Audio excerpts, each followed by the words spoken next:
Hey, welcome to yesterday's recap. In these kinds of short videos, I'll make a revision of the code we wrote yesterday. So that will prepare you for the code we will write today. So quickly, what we did yesterday is we had this script, which gets user input from the user. Actually, it does that multiple times. So 1 here, 2 here, 3 times. Each time it asks for input, it shows a message to the user. So that's a variable, and the value of the variable is defined in here.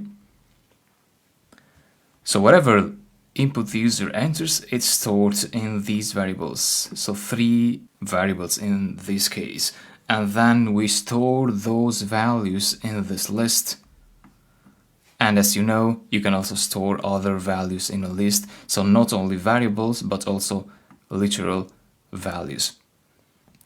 At the end, each of them is a value, but these just happen to have a name, a variable associated with the value. And then we just print the to-dos. So those are just some print functions. So that's what you learned yesterday.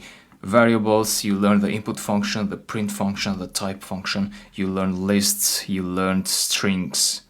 So ready for today's lessons? I'll talk to you in the next video. See you there.